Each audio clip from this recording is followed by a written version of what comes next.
why did it happen? And if you don't know why it happened, can we find out why it happened, please?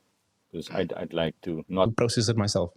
And then when I'm ready, I'll come to you and we can talk about it. But until then, just don't touch me, kind of thing. So because you don't yeah, have I the get words that. for it. It's something that we will never forget, but we'll get through it.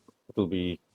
It's not gonna be okay now, and I can't say anything to make it better, but I'm here. Yeah. Because a lot of the time people just expect, or the narrative is always the expectation that men just have to be strong enough.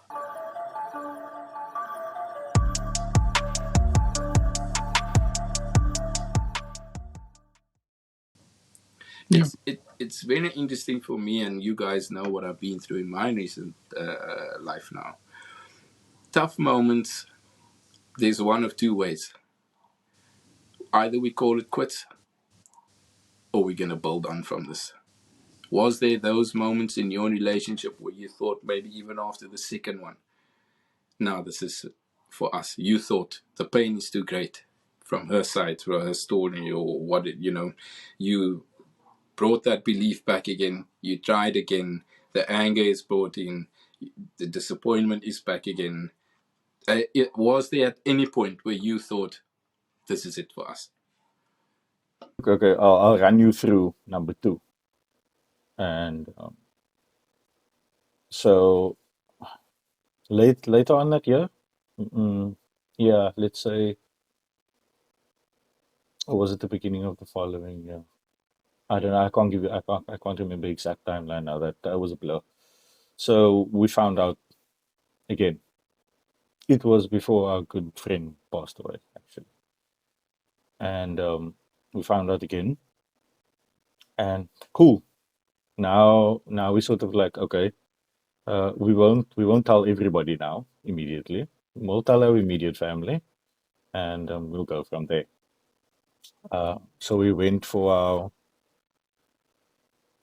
our scan in, yes, it was in November, and it was again it was not a week scan. It was just a, are you pregnant and how far along are you type of thing.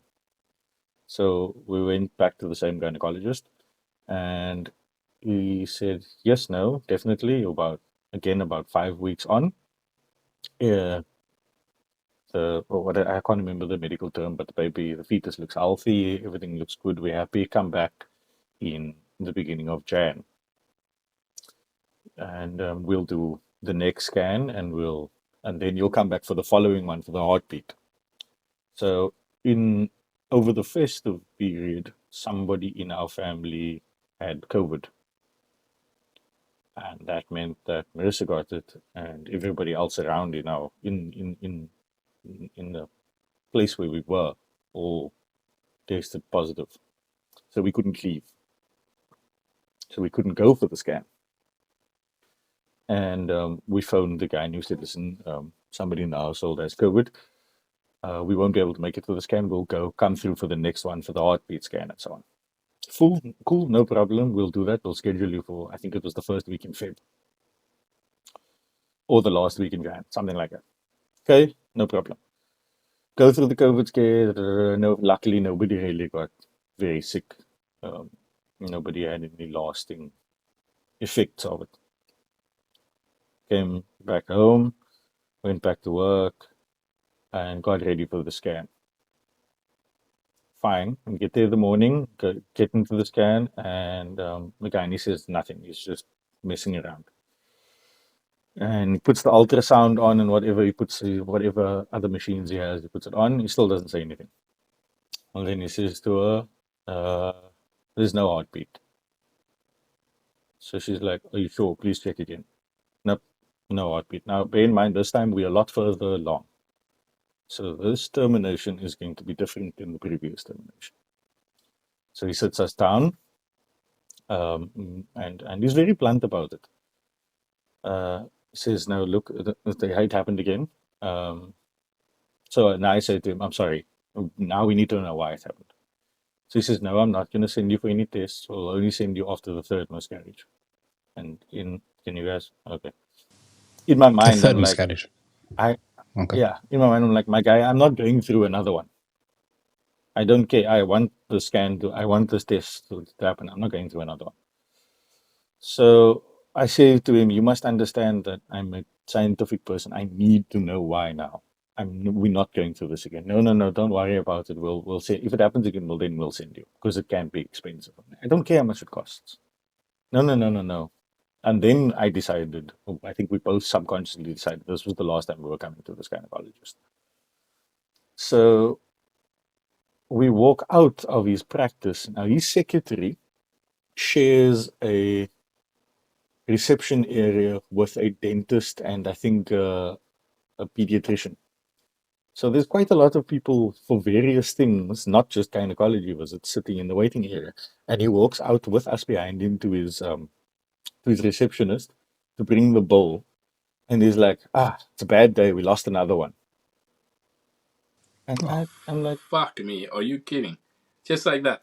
I'm not joking. Keegan, straight faced, he says this, just like that. Exactly how I'm saying it to you. And now we must still pay. And again, I don't mind the paying part, but I mean, all of these things together, you're like, what the hell, Jeez. my guy? Look, And respect you have to keep your composure because you're in public.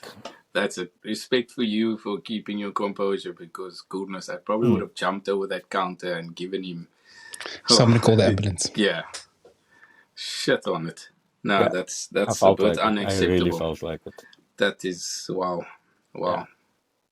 And we got into the car, and it didn't even take her. It didn't take her time to get into the moment she opened the door. She burst, and I said to her, "I have nothing to say. I don't know what to tell you, but I have no clue." Because bear in mind that this time Tanya's quite far along. Well, not far along. She's a decent amount along in her pregnancy. And I said to her, "I have no clue. I don't know what to say." But even at that point, there was no giving up.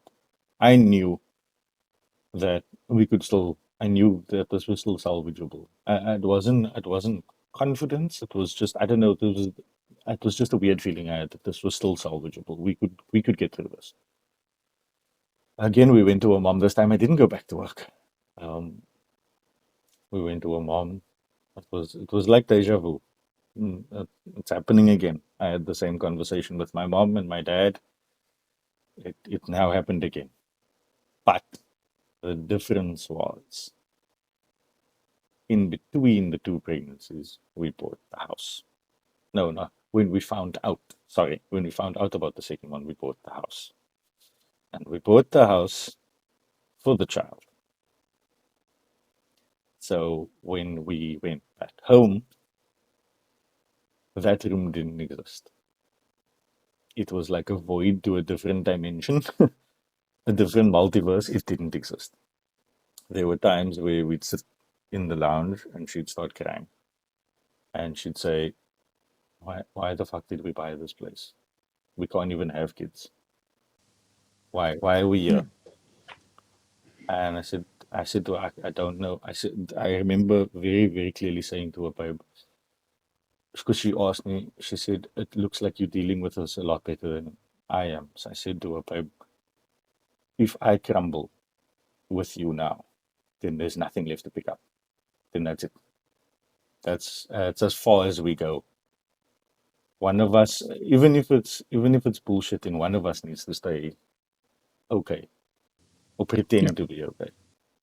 And we would drive from. So we live in the southern suburbs now, and my parents still live in the north. So we'd need to drive past that market that's close to Grand West, that veg market that's on Jan's Flats.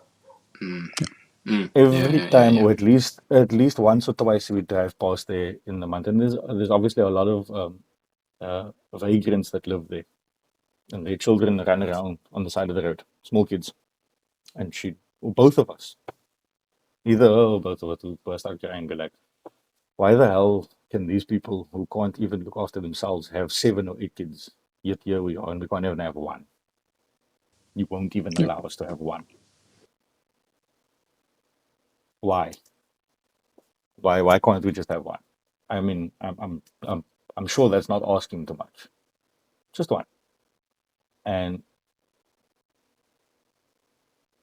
when either her or me or both of us had those moments where we'd break down and ask those questions, the other one doesn't have anything to say. What the hell do you say? I mean, Yeah. yeah. What can you say? Those Yeah, times we drive and this, what can you say? look, you're only human. And I guess the only thing is too, because as you were trying to find from the first miscarriage to the second one, trying to find these answers, you want to understand why not you, that it's no human nature. Why not me? Why them? That doesn't make Yeah. sense. I can do better. They can't. Excuse me. And I think And as men, also you want to We find, even had you want to fix the solution. Yeah. there we go. you want to There we fix it go. But exactly. You want to fix the solution. You want to fix it now. And we even considered adopting. We're like, you know what? If we can't, we'll try and adopt. And then we decided. Obviously, we decided to switch gynecologist, and we went through to this new lady who is a big shout out to her. Her name is Kerry. I can't remember her surname now. She works at Kingsbury Hospital. Probably the nicest person I have ever met. We walked in, we explained our situation. All she did was she hugged Marissa. She said, I'm so sorry that you had to go through this. And then she said to us, if you want to, we will run every single test we can. We will do anything we can. Oh, sorry, before we get to that, in between us going to the new, sorry, I'm jumping, between us getting the new gynecologist and telling her what had happened, we had to go through this miscarriage. And this, like I said earlier, this was going to be a different one. We had to manually terminate the pregnancy. So that meant taking tablets to induce labor. You guys don't want to go through that.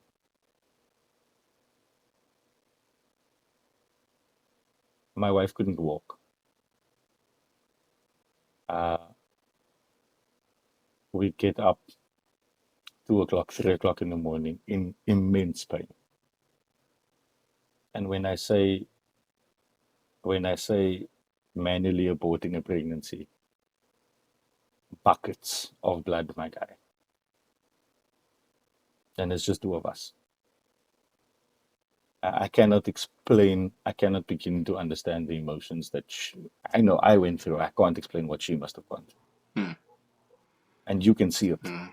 Let's not sugarcoat it here. You can see what that is. And you know exactly what's happening.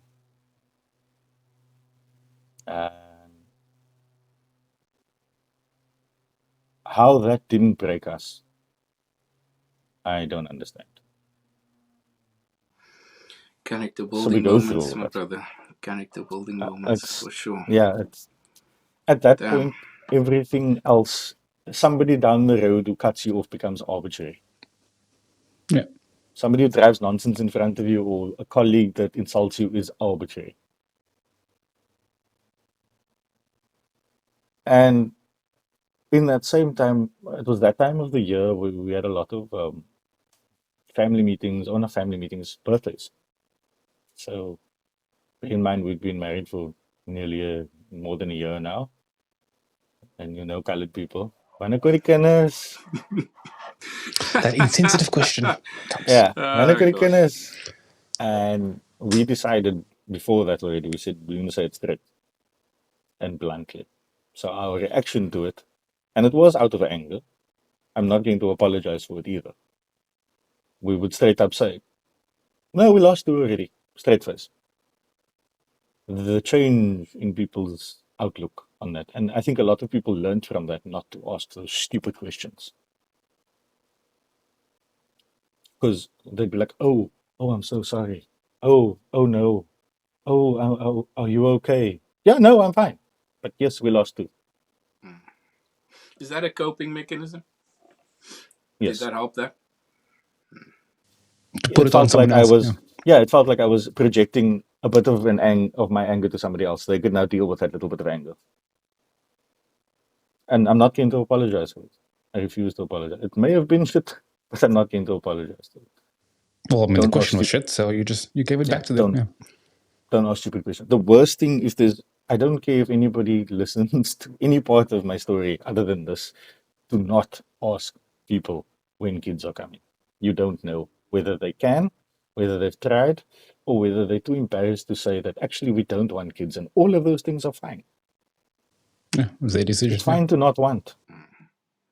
It's fine to, yeah, I think, yeah, it is fine to not want. And I think because, same as I said before, the era in which we have been brought up, and then we think of our parents and theirs, their objectives were different when you reached a certain point in life. And so slowly, even today, objectives are also different. You get women who now want to be 40 and have 50 kids, 50 cats, and that's fine, but that's different. It's fine to not want to have, and it hurts. I think also in their defense, I guess, that is how they measure growth and success and happiness in their own way. Yeah. But they need to understand that we no longer live in their time, but we live in this time. And, if I can take you back also, Riaan, you were saying the new gynae, the new support comes and she hugs your wife and she says, whatever test you want to do, we will do it. I think I sit here now, I repeat these words, I'm getting goosebumps, and I say, well, now we are on the right track.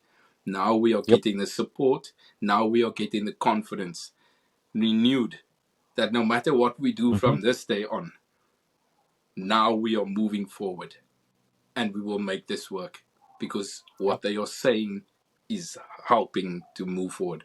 Do you turn around, you look at her, do you, like when Ronaldo and Nani were on the same team and Nani sees Ronaldo go whatever, and there's that window say, right, it's on, Yes, that's do you exactly give how that? we I have felt. no idea what they're talking about, kids. That is exactly how we felt. Yeah. She said to us, I will never forget. Even so her receptionist as well knew our story. We phoned beforehand to say we're coming for this reason. The receptionist said to Marissa, I don't know where she gets her confidence from, but when we walked in there, she took her hand. Before we had our meeting with Kerry, she took her hand and she said, we'll get you pregnant this year. Don't worry, it'll be fine. We sat down, and like I said, she hugged Marissa. She said, these are the tests we can do. She said, there's no winning from this test. You must understand that. You can't win. Because either there's something wrong with you, or there's nothing wrong and you wasted money. So you can't really win from it. You need to understand that. But peace of mind is you'll know that either there's something we need to address or we go again. And so we do the tests, and I won't lie, it wasn't cheap. We do all the tests required, DNA, family history, blah, blah, blah, blah, blah, all of those things. She comes back and she says, yeah, you wasted your time. There's absolutely nothing wrong with the two of you. Well, that's great news. And First, no, it's wonderful news. And for us, the money, it didn't matter. At least we knew now. At least there was some peg we could put in to say that's a solid answer we have. Because now it's not my fault or your fault. It's just it happened. Yeah. Because she used to question herself a lot. As a female, I can understand that because, I mean, let's be honest. For years, the females were defined by their reproductive abilities. You were either desirable or not, based on whether you could reproduce or not. So it's as much as I applaud and appreciate females wanting to be career driven and so on, they still inwardly have that, I suppose, sense of whether they want to measure themselves against that or not. It's still an emotional thing for them. So to not know whether there's something wrong with you or not as a female, I think must be absolutely terrifying. So to have that pin we could put in the whiteboard and go, no, at least we know there's nothing wrong with us. And we still left that visit that day. And we're like, at least we know there is absolutely nothing wrong. Yeah, there we go. That gives renewed hope. I mean, goodness, if I were you, I would have in the car park, I think we would have. Like, here we go, babe. Because This is Kerry another was one. like, That's another one. yeah, Kerry was like, y'all need to go and be rabbits now. Yeah, there we go. Lovely, lovely. No car park, wherever, Yeah. Anyway, Yeah, she game on. so It's what only she did 5 was why not? Yeah. she Get some nuggets on the way. she said, listen, I Why can't pick not? up anything, but I'm going to preemptively put you on certain supplements, extra supplements, just so that because these are common reasons why people miscarry. So this was new information to us. She said there's certain common reasons why people have miscarriages. Maybe yours is one of those reasons, so we'll put you on these just in case. My word. Can you Did actually that share what change some of the everything? common reasons of miscarriages? It's estrogen levels either being too high or too low. And then there's another thing Marissa can tell you. I don't know the technical terms, but there are certain things, and it's mostly in the female, not in the male, but I didn't get any, where it's either your levels are not balanced, and that causes a problem with your pregnancy. But it's, Okay. I would say it's common for miscarriages, but it's uncommon in most pregnancies, if that makes sense. So if we take the amount of people who have miscarriages, there are common reasons for that, but it doesn't mean that that happens in a lot of people's normal Yeah. pregnancies. So yeah, so she got put on those things, and with this new vigor and excitement, I thought, okay, let's try again. And then hell, because then we found out we're pregnant for the third time. And there we go. And now this is my question. And sorry, Pat, I don't know if you want to interject here with a Oh, question. because I have similar questions, but that's Yeah. past already, but it's fine. Oh, Sorry. We can go back there, but you'll see. You'll see. you know, you say now you got the third one. And I think even us here now getting excited for a moment that was before, because we feel it with you. You know, we want it with you. But now the third one is there, and you can't, do any negative thoughts creep in from the first two? Does your behavior change? Like, because of those negative thoughts, I'm maybe not going to pack a bag. I'm maybe not going to, we're just going to get this bad news again. Or is it always just hope? Is it always like, this can be the one, babe? We're going to make it work. No, I'm human. Mm. Number Do we one pay for the was, parking ticket? yeah, number one was, oh my word, I'm going to be a daddy. Number two was, okay, this time it's going to work. Number three was, oh no. Literally, it was, oh no, what now? We said, because she was like, listen, I'm late. I think we probably need to take a test. And none of us wanted to go buy the test. And then we got it, and she looked at me. She didn't say anything. She looked at me and she was like, yeah. And I was like, shit. Okay. Here we go Phone again. Kerry. Yeah, I was like, okay, phone Kerry. We phoned Kerry. We set up an appointment. We still haven't told anybody, by the way. We didn't tell anybody, including our parents, for about 3 months. We go to Kerry. Kerry sits us down. We have the test. We do the scan. She says, okay, come back. I'm not going to make you waste your time and come back in the next few weeks. Come back at 20 weeks. We'll do art. We'll do heartbeat. Cool. Still don't tell anybody. We had birthdays and stuff. We went to Marissa's, drinking water and ice to make it look like it's gin. It comes to the night before the appointment. We both take leave, an entire day's leave, not a half day like we did before. We take an entire day's leave in anticipation for getting the bad news again. The night before, we got home from work and we did not say a word to each other. Not, how was your day? We were both just completely consumed with what was about to come. We went to sleep that night. We didn't sleep. I made coffee for us at 2, 3 o'clock in the morning. I think decaf, may I say decaf, disclaimer. Yeah. 2, 3 o'clock in the morning, I made coffee for us. I sat outside, I had a cigarette. I went back to sleep at about 4. I woke up at 6 again. Woke up at 8 again because our appointment was at 9. We got into the car. I didn't say a word to her. She didn't say a word to me. Kerry was late that morning. She only got into office at about 9:30. So we sat in her reception area from 9 till 9:30 reading books. And when I say books, random things, my guy. I don't know. I probably read something Golf about, magazine. Yeah. yeah, I don't know, something random. But we Was didn't that speak to each other. was that Metro Rail at its best again, or you know? Yeah, You know? I no, doubt the docs will shame. take a No, I train, don't but think that's it's me. material. At this Okay. level of your profession. Oh, so we sit down and she says, we sit down and you can cut the tension, my guy. You can cut it because we're both expecting this to go wrong. And in my mind, I'm sitting there before she starts the scan. That gun's coming down to her stomach, and I'm thinking to myself, if this goes wrong, then I'm crumbling. Then I'm sorry. Then this, and I'm going to be straight with the two of you. And Marissa and I have said it to ourselves, to each other as well. If this goes wrong, that's the end of our marriage. We cannot. I cannot see how we can pick ourselves up on this. I mean, not that it It's makes not it going to any happen. easier for you because now you got two things that's Yeah. on the line. No, you know? no. You know? Riaan likes piling emotional trauma onto himself. Yeah. At that point, it doesn't matter. It's like, fuck it. No. Just Let's just think about my grandma that collect the passed away stamps. as well. Yeah, We'll just fuck it. add that. Oh my We'll add goodness, that to yeah. it. Anyway, so Kerry puts the scan on, and we hear this, and Kerry and Marissa goes, "What's that?" And Kerry's like, "It's baby's heartbeat." And she bursts out crying. And Kerry holds her hand like this, and she's like, "Have you never heard that before?" And we both, I'm bawling my eyes out, and we're like, "No, I've never ever heard that before. We don't know what that sounds like." She's like, "That's a heartbeat. That's your Beautiful. baby's heartbeat." Beautiful.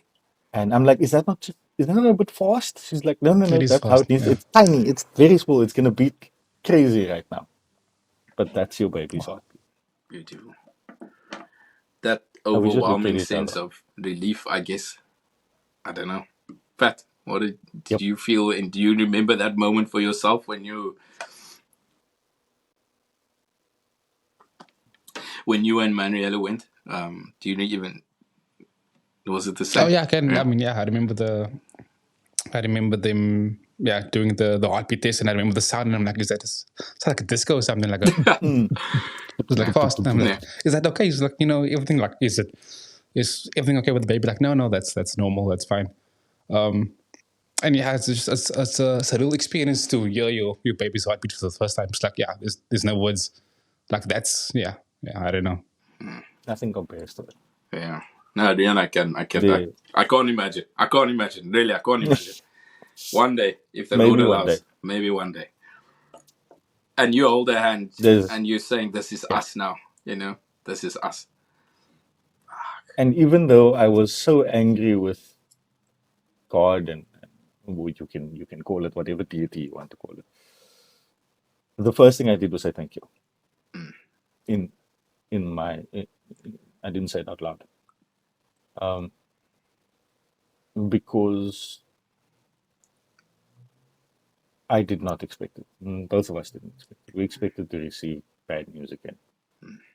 And to be fair, every scan after that, we still expected to see bad news. And there's quite a few scans. We did the whole shebang. We did the fetal assessment tests as well, where they check for any deformities or Down syndrome. And we had the discussions. We said, many things can still go wrong with this pregnancy. What if the baby has Downs? And we both decided we don't care. At first, we thought, look, again, practical thinking would suggest that perhaps it may be better not to bring a Downs baby into the world, or a baby with deformities, because it would be a difficult life for the child. You don't think about yourself; you think about the child. But we thought that, what, with the amount that was taken from us, we didn't care. It's amazing what perspective can do to one's outlook. As you said before, and the second time you lost your child, an argument or someone cutting you off in the road becomes trivial. And now you get later on, and you get this good news, and you say, even at that point, there's more perspective to say that no matter what, we will love this child that comes. Yep. because this child is our child. Yeah. And that comes because perspective, full circle. It's, wow. Things happen that puts life into perspective. Yeah. Gosh. I think we only really got excited for Mika after in the last trimester. Then we were like, because Kerry said to us, chance of miscarriage is now 0.2%. Then we got excited. Then we were as excited as we were when we did our first pregnancy test.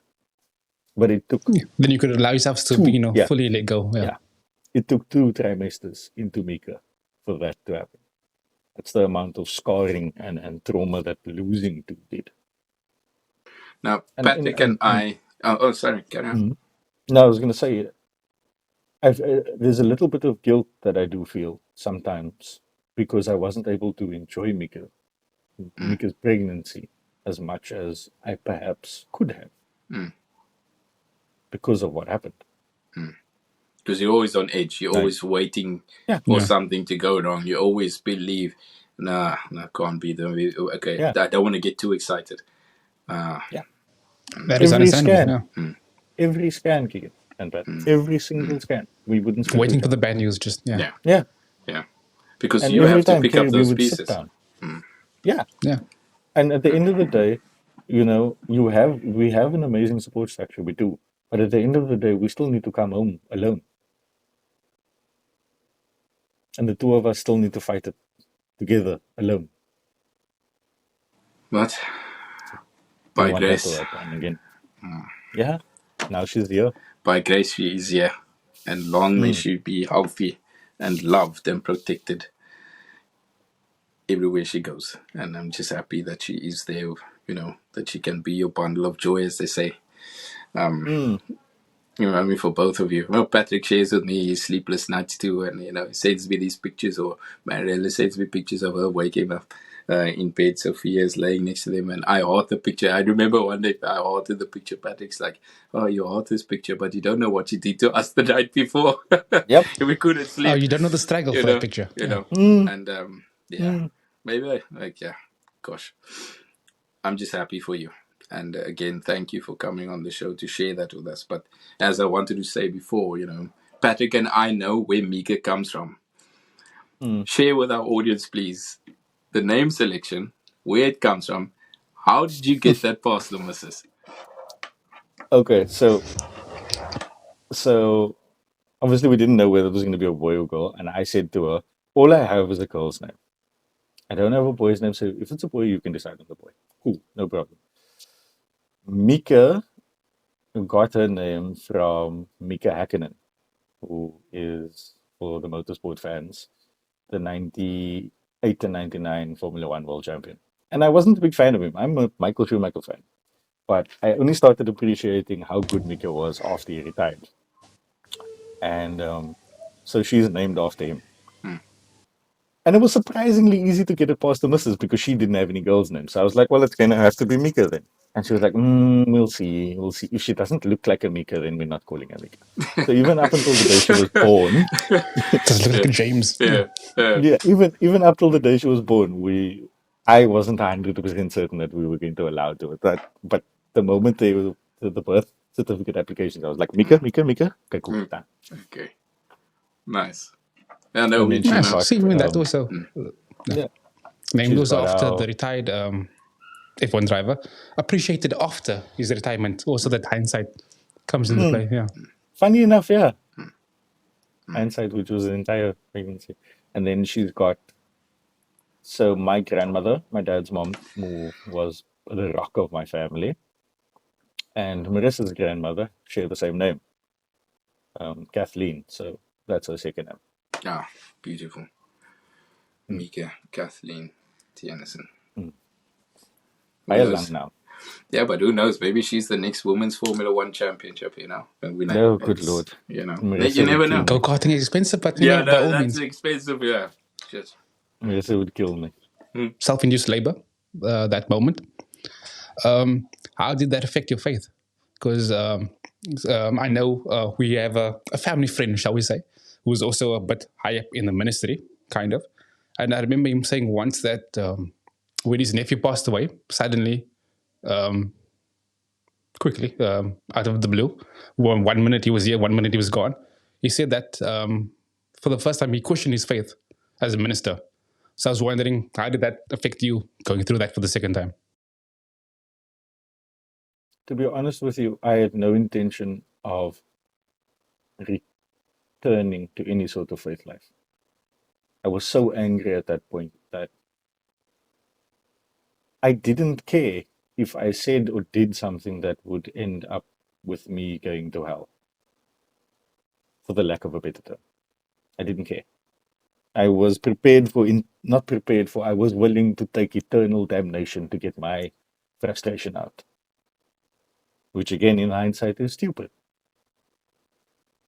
And I don't think that event strengthened my faith in any way. I think the things that happened afterwards, maybe as a result of it, so maybe yes, maybe it did a little bit, but that didn't do my faith life any good. No. Yeah. Shit, man. Yeah, look, for me too. You obviously stood and witnessed all of that. My gosh. Nah. Save me from those moments, please, Lord, because I think, my brother, I would be in the same vein of or mindset as you. I think we go through these pivotal moments too, and we realize, like you say, hindsight, we realize these things, as hard as they are, as inexplainable as they can be, it builds us. I said to Pat also in our previous interview, life always happens for us. Mm-hmm. As difficult as it can be, it happens for us. But yeah, so that's why I say maybe if that didn't happen, my faith wouldn't have grown with the positive things the way that it did, because the positive things wouldn't have meant so much to me. So maybe it did, but Yeah. in that time, Not much. no. Okay. And looking back now from what you went through, was there any stuff that you needed that, well, you thought you could use but were not available? What do you mean by? Like either support groups, more information at the gynae, Oh, okay. getting started, like, this could happen, brace yourselves. Look, we had no clue that miscarriages were so common when we started, and I'm not one to throw shade on people, but the first gynecologist that we had didn't really inform us of that. We never got any information about it when the first two events happened. Well, it's only once we started speaking about it to people that people opened up to us about how many times it happened to them. And once we got to Kerry, and Kerry would explain to us exactly what would happen and why things happened and the common causes for these things to happen. So I think that personally, and I think in maybe it's a Capetonian thing, maybe it's a South African thing, but there aren't enough people who are willing to talk about such a devastating event. And look, to each their own. Some people want to internalize it, but I think that, and this is just from personal experience, if more, like I said, like we spoke about before, it would have been easier had we known that this had happened to more people in your circle, Yeah, anyway, if it was easy to look, you can Google something, you can read about it, but it's always cold. It's never like something you can relate to. Yeah. But it happens to way more. No one's really talking about it. Yeah. Yeah, it happens to way more couples than you think. And I think, look, as tragic as it is, I still don't think our situation was the worst possible. I don't think it was the worst possible thing. I think what trumps it and what would be devastating for me was to find out that you can't even fall pregnant. I think that is something that Perspective. no, Okay. yeah. Shit on it, man. Gotta love life sometimes, even though when it's so fucking shit. No, Gosh. no. It's What beautiful else in would some there be way. to live for? Yeah. Yeah, going through what you two went through now for the miscarriages. Um, if you could talk to your younger self, just before you were embarking on this journey, what would you tell yourself? What would you tell you? What would you tell you two as a couple?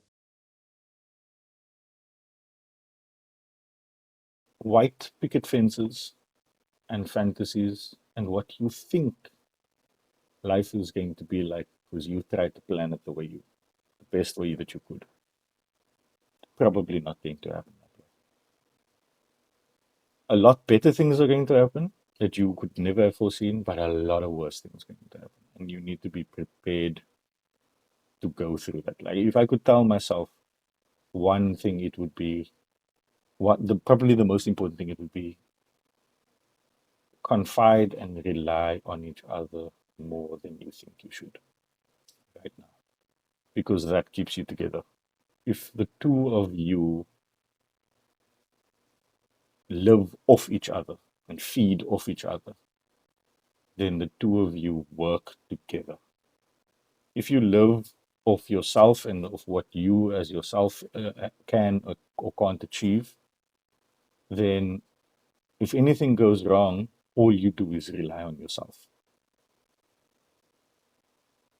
Whereas if you rely on that person for something that maybe you can't achieve, that person can achieve it perhaps. And then the two of you together achieve something that you can't achieve on your own.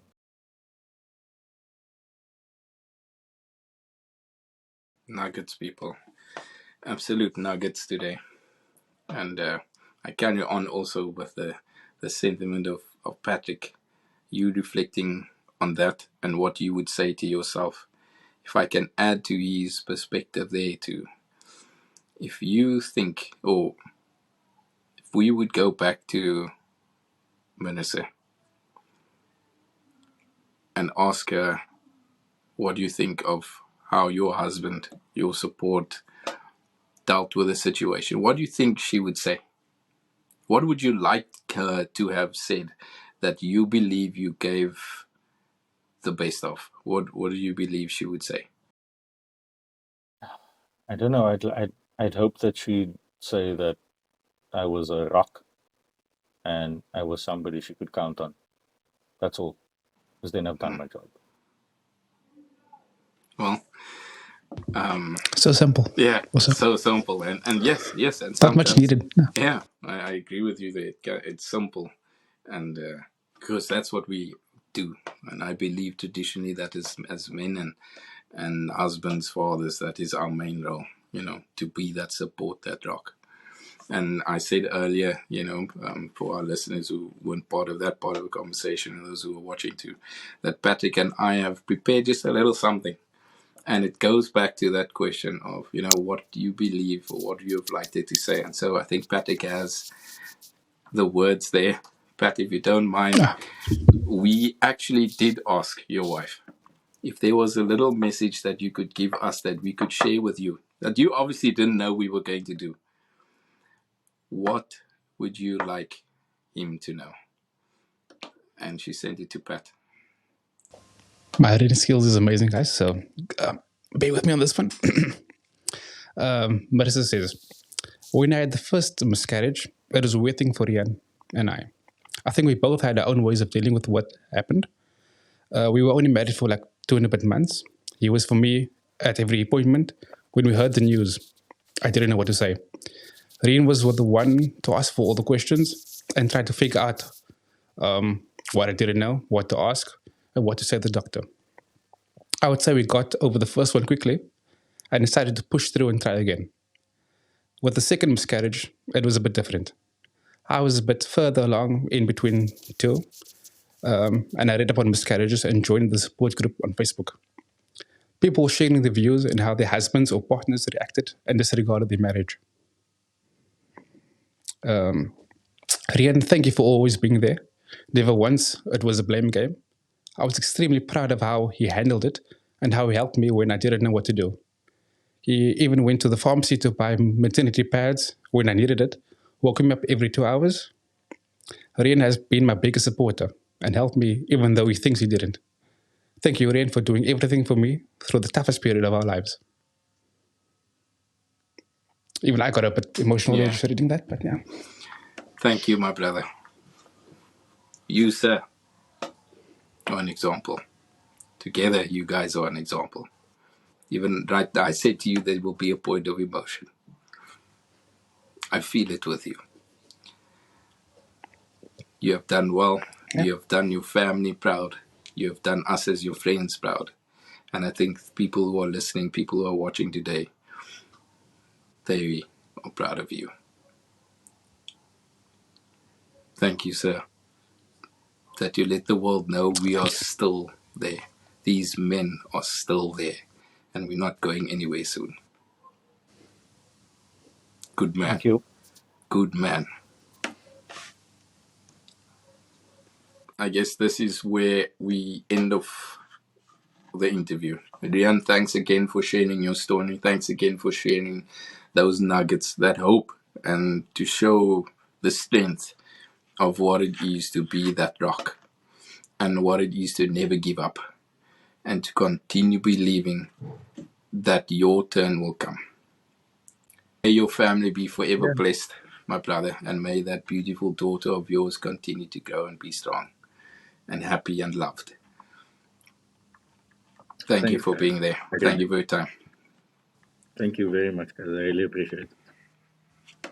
Thank you, Riaan. Yeah.